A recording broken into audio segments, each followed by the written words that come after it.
April 1429, and the fate of France hung by a fragile thread. The city of Orléans, battered by siege engines and famine, was on the brink of collapse. But inside its walls, life refused to bow quietly to despair. Amid the smoke of burning rooftops and the cries of the wounded, a group of soldiers, townspeople, and scouts moved with purpose, their faces etched with fatigue and determination, knowing that each moment could mean life or death. Among them was a young scribe named Etienne, barely 19, who had seen the French countryside swallowed by English campaigns and who now recorded every detail of the siege, from whispered strategies to the clash of steel on steel, while trying to survive the deadly uncertainty of war, alongside Marguerite, a skilled healer whose hands were perpetually stained with herbal poultices and blood, moving between makeshift infirmaries and the barricades with quiet courage.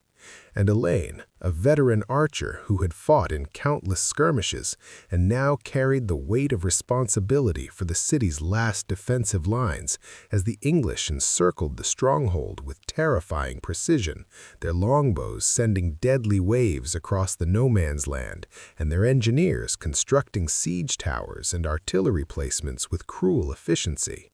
And yet, the French defenders knew that giving in was not an option, because surrender meant death or dishonor, and every decision, from rationing food to reinforcing walls, carried immense consequences, as Etienne scribbled in candlelight, fearing not the paper or ink, but the stories of fallen comrades that would haunt him forever. The siege had begun months earlier, when the English, under command of the Earl of Salisbury, believed that Orléans, the last major city blocking their path along the Loire, would crumble quickly, using starvation, bombardment, and psychological warfare to force capitulation.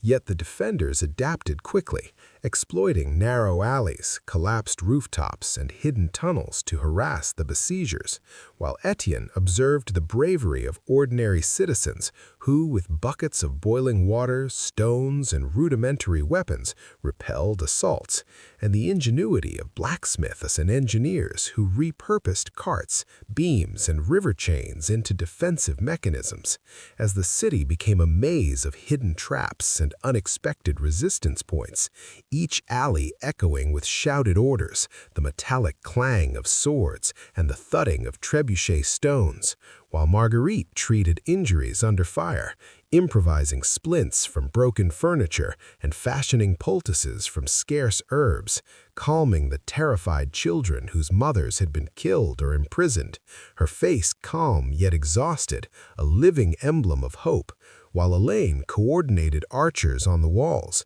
his sharp eyes detecting enemy movements and signaling shifts, understanding that timing and coordination could make the difference between life and death. As the English siege machines advanced cautiously, wary of traps and sudden sorties from the French garrison, and nights brought a strange, tense quiet, where Etienne could hear the distant cries of captured townspeople, the wind carrying smoke and ash through narrow streets, and yet hidden courage persisted in small acts, a boy who ran messages through the underpass, a baker who shared bread despite ration limits, a soldier who risked his life to carry water to a vulnerable watchtower, each contributing to the delicate balance of survival.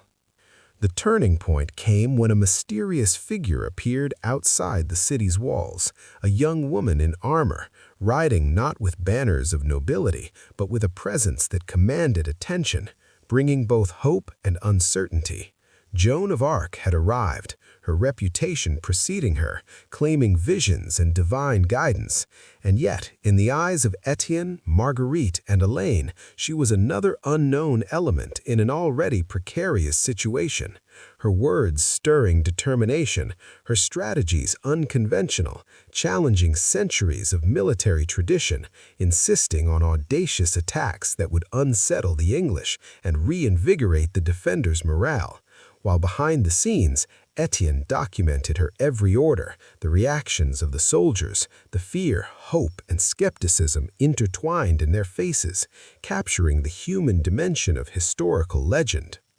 The next weeks were a blur of reconnaissance missions, nighttime raids, and the slow, grueling reinforcement of the city's defenses, as Joan led daring sorties against English encampments, sometimes accompanied by only a handful of soldiers who trusted her intuition over conventional wisdom, while Etienne chronicled not just the military movements, but the internal conflicts, heated arguments over strategy, whispered fears of betrayal, the exhaustion that made men collapse mid-duty, and the subtle tensions between city leaders and the young woman who seemed to wield influence disproportionate to her age.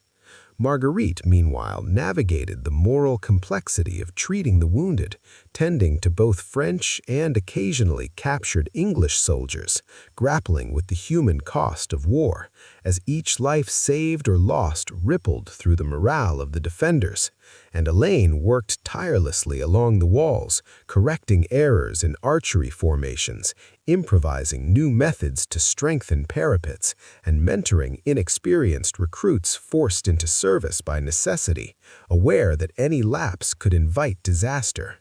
As the English pressed harder, establishing new siege towers and tightening supply lines, Etienne's writings became a lifeline for memory, capturing secret tunnels, hidden stockpiles of grain, and the clever use of the river to smuggle reinforcements, each paragraph a testament to human ingenuity under siege. The climax approached in late May when Joan orchestrated a massive sortie along the riverbanks, using makeshift bridges and fire rafts to disrupt English supply lines, coordinated attacks along the northern walls, and symbolic demonstrations of defiance that rallied the defenders to unprecedented bravery, turning the tide in a way that no single individual could have achieved alone, demonstrating that history is shaped not only by figures known in textbooks, but by communities, their shared courage, and the ability to innovate in the face of near certain defeat. Etienne recorded the chaos, the shouting, the pounding of oars in the Loire, the arrows raining down on exposed enemy troops, the sudden collapses of siege engines, and the awe in the eyes of soldiers who realized that survival, hope, and action were intertwined in ways they had never imagined, while Marguerite moved silently through the carnage, patching wounds and offering small comforts, and Elaine directed reinforcements to weak points, shouting above the din, a living link between despair and resilience, as the English were forced to retreat, leaving behind supplies, dead, and a wounded sense of invincibility. The aftermath was both celebration and reflection, as the city breathed, but at a cost, lives lost, structures ruined, and the lingering trauma of those who had witnessed months of destruction, but also the recognition that ordinary citizens, guided by determination, compassion, and improvisation, could shape history as profoundly as any legendary figure. A lesson captured meticulously in Etienne's journals, which preserved the collective memory of Orléans, ensuring that the voices of healers, archers, scribes, and citizens would echo through centuries. Through his records, future generations would understand that the Siege of Orléans was not just a military encounter, but a human story of endurance, courage, and the delicate interplay between ordinary people and extraordinary circumstances, revealing that history is rarely written by a single hand, but sculpted by countless small acts of bravery, strategic insight, and unyielding hope, as the city, once on the brink of despair, emerged not because of magic, divine visions, or legend alone, but because of the combined effort of people who refused to surrender to inevitability, leaving a narrative that blends suspense, human drama, and strategic ingenuity, the kind that captivates modern audiences and serves as an immersive blueprint for storytelling that is both educational and emotionally gripping, highlighting the tension, drama, and unpredictability of human society